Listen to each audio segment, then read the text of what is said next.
Okay, we are back. This is Stats189. We're looking at review 3. We're on page 3. So page 3 is you're going to need to use the computer and use Excel. So they give you 20 tanks of gas, the mileage off of those 20 tanks of gas. All right, and so we're going to add those all together and divide by how many there are, but we're not going to do that by hand. We're going to use Excel to do that. So remember, that is under average. And so you find X bar is 27.21. So when you put in those 20 values, 27.21, use stdev dot S for sample and find the standard deviation. So we did that all the way back in chapter 2, I believe that was. And so then we also use, we know N is equal to 20, and then find the median. So put them in order, and then between the 10th and 11th, the median ends up being 26.7. So all that's all the way back in chapter 2, the stuff we did from chapter 2. So that's what we're doing. So find the mean and the sample standard deviation. So this is all they want, but trust me, find these two while you're going. Well, n equals 20, you don't have to find, that's given. But also find the median. Because then for number 10, it says verify it's roughly normal using the Pearson index and by drawing a histogram. So that goes back to chapter 2. Oh, I think the standard deviation stuff, that was chapter 3, maybe. It's 2 and 3 were the graphs and the other stuff. So anyway, let's get that graph. Remember a histogram. We use the 2.5, the midpoints, 24.5. For the data, 27.5, 30.5, and 33.5, and 36.5. All right, and then how frequently did each one of these occur? Here, 1, 2, 3, 4, 5, 6, 7, 8. We only have to go up to 8 for frequency. And this is mileage. All right. So again, this is all the way back in chapter 2 where we did histograms. And let's get that in there.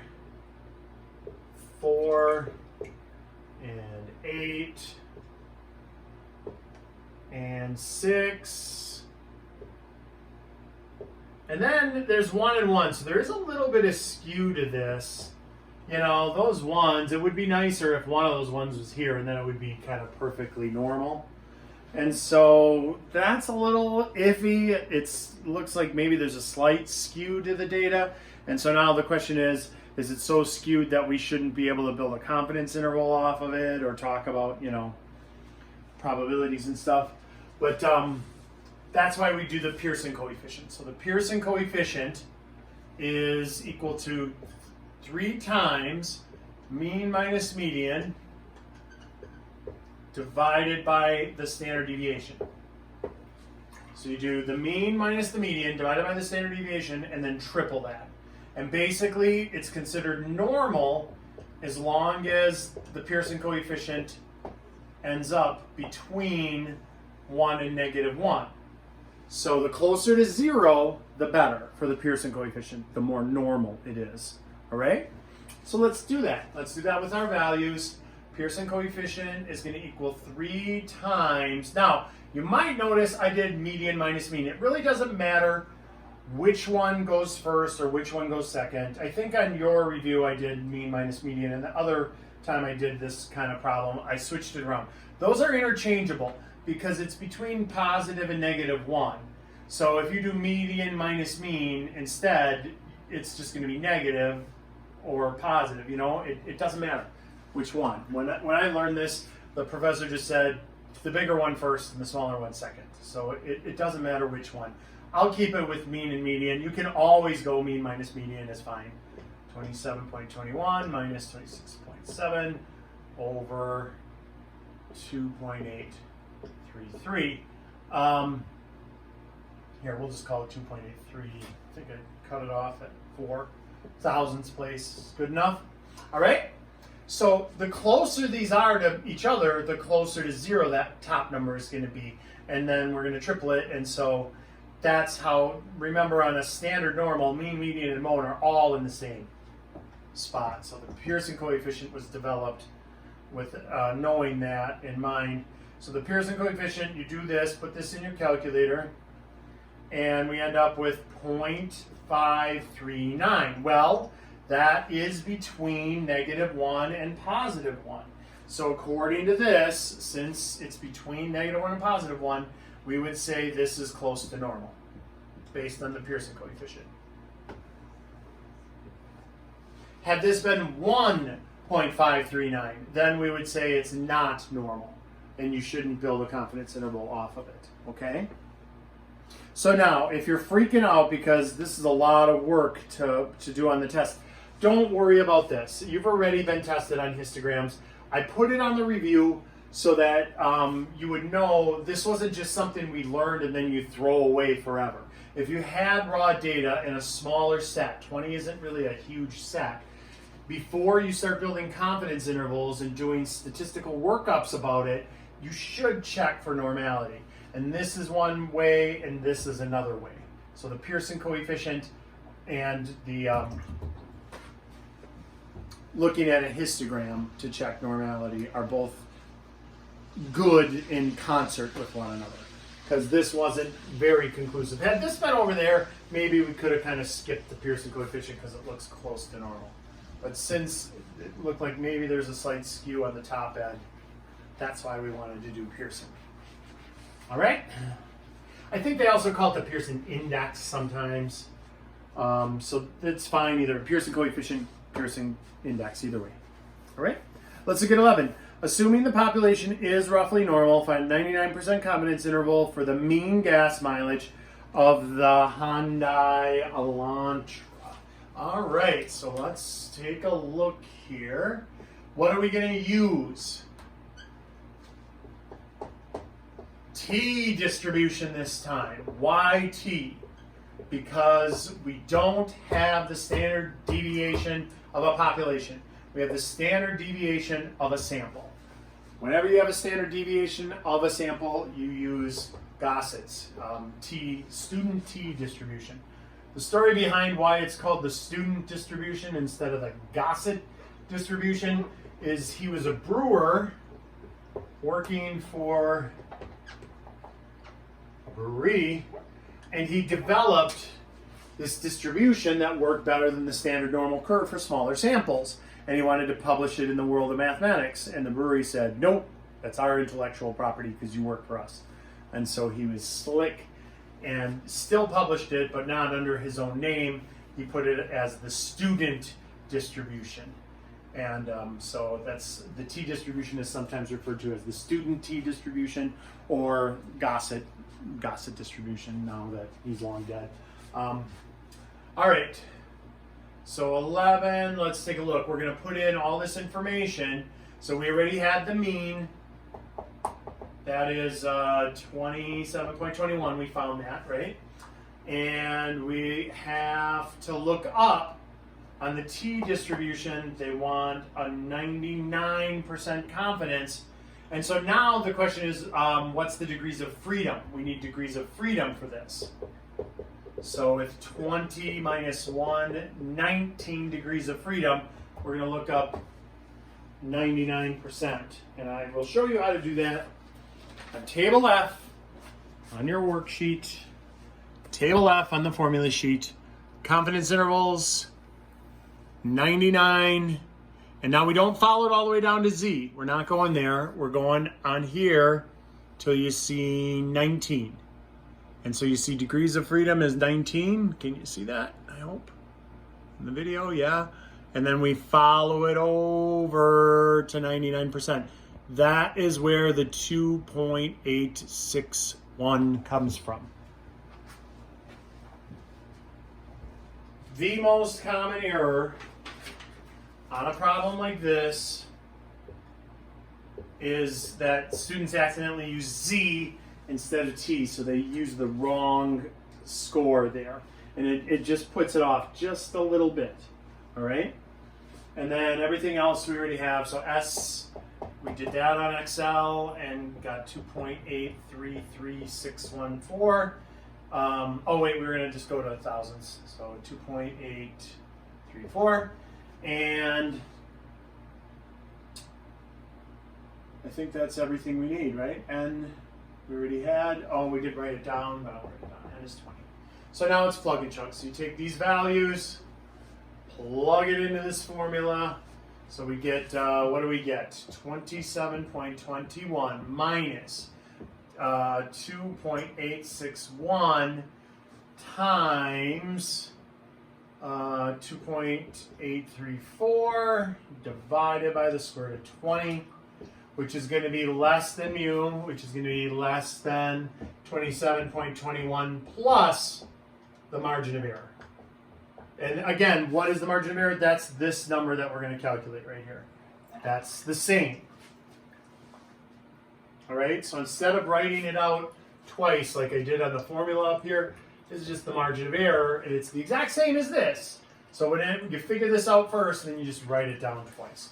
So we got 27.21 minus, and when you multiply all that out, we get 1.8128. We'll call it 3. 1.813 is less than mu, which is less than 27.21 plus 1.813. And so here is our mileage for 99% confidence interval. So what does that mean? That means if we were to repeat, and then it said round to tenths, so, or it will on the test say round to tenths.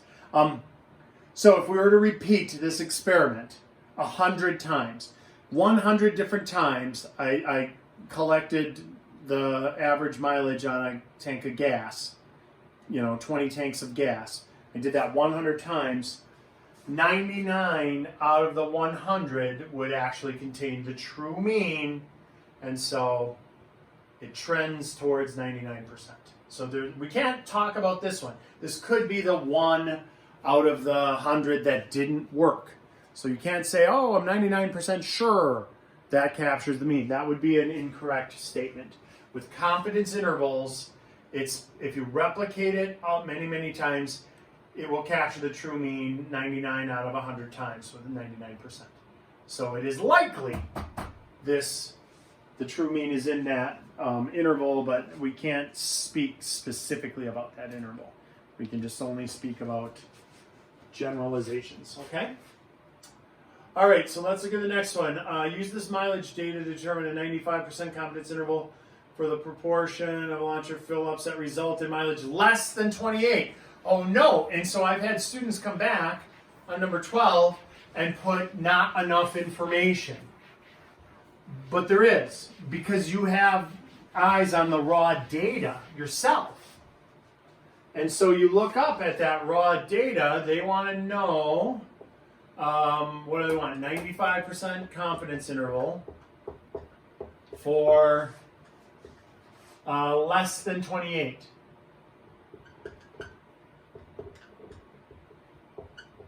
Miles per gallon. And so this actually ends up being a proportion. We're going to do a proportion. So the p hat minus z p hat q hat over n, the square root of that, and then less than p is less than p hat plus the margin of error. Okay, so we're going to use that. How do you find p hat? You look at the raw data. The raw data, like 24.4, the first one, that's less than 28 miles per gallon.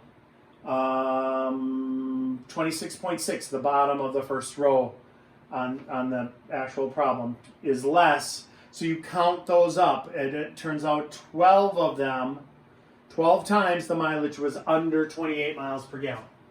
So 12 twentieths is 0.6.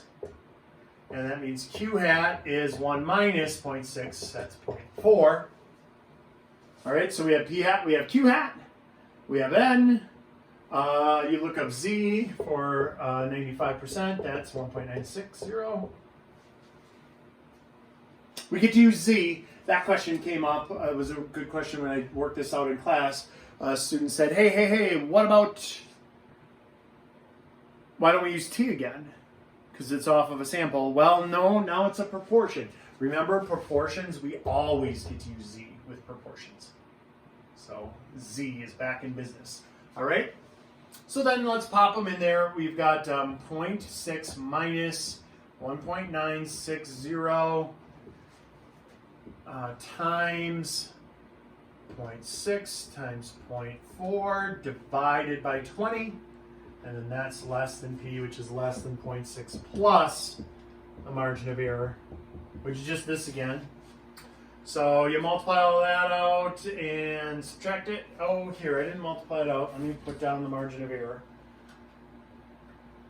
Looks like I was kind of running out of room on the sheet there. 1.96 times the square root of 0.6 times 0.4 divided by 20 and paren. This ends up to be 0.215. So 0.6 minus that and 0.6 plus that. And so that's pretty varied, isn't it? It's 0.385 is less than P, which is less than 0.815.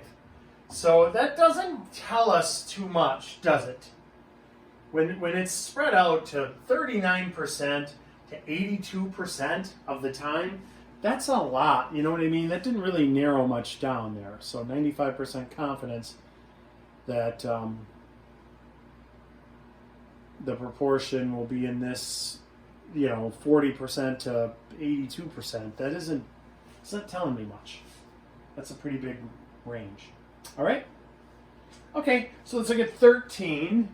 So now 13, they want us to still use the same stuff, but they're kind of resetting the problem for us on 13, where it says, hey, there is a population standard deviation, sigma of 4 miles per gallon.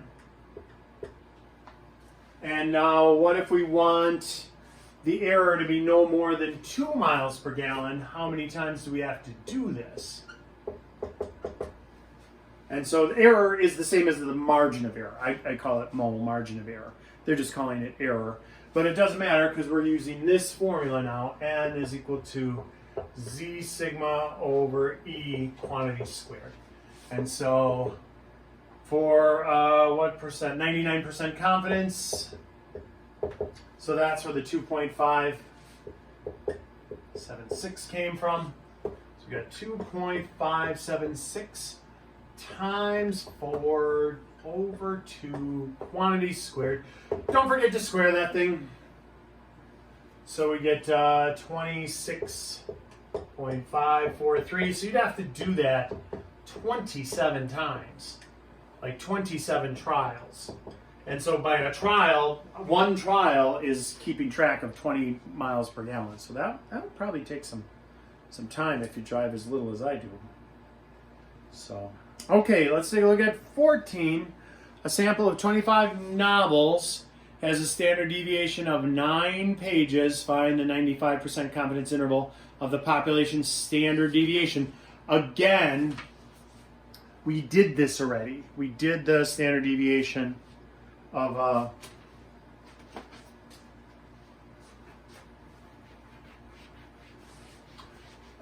rather a confidence interval for standard deviation. We have to use the chi-square. So once again, you're likely not going to see 2 problems like this on the test. You're only going to see 1 problem.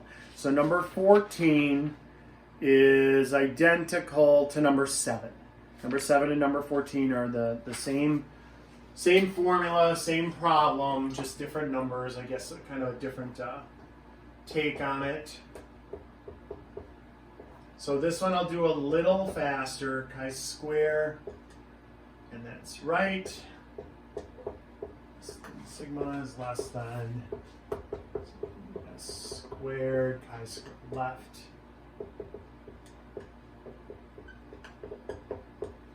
Okay.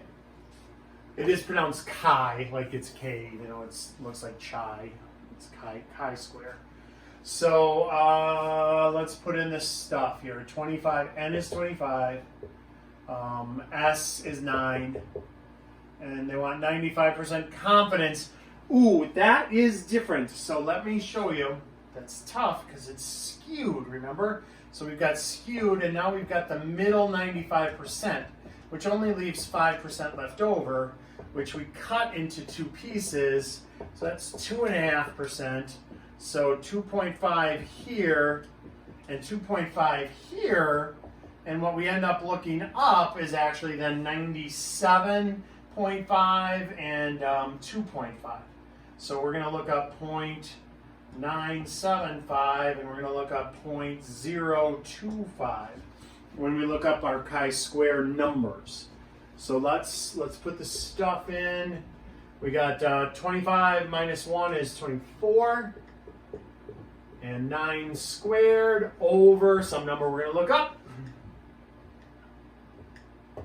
And 24 times 9 squared divided by some number we're going to look up.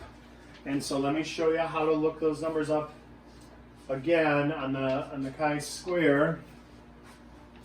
That is table G. So you pull out your chi-square, and degrees of freedom is 24. It's in the formula right there on the board, 24. So 24 degrees of freedom, and then we follow it over until you see 0.975. So that's 12.401. And then we also follow it over until you see 0.025. That's 39.364. So those are the two values.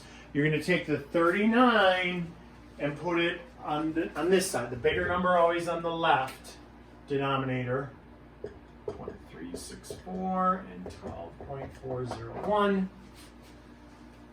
And then you work it. So you divide those. You get the square root of 49.385. Put that in your calculator. 24 times 81 divided by 12.401. And you get 156.762. And then when you actually take the square root of those, we get 7.028 is less than sigma, which is less than 12.520. Okay. And again, on the test, they'll tell you to round to tenths or hundredths or thousandths, probably tenths. All right.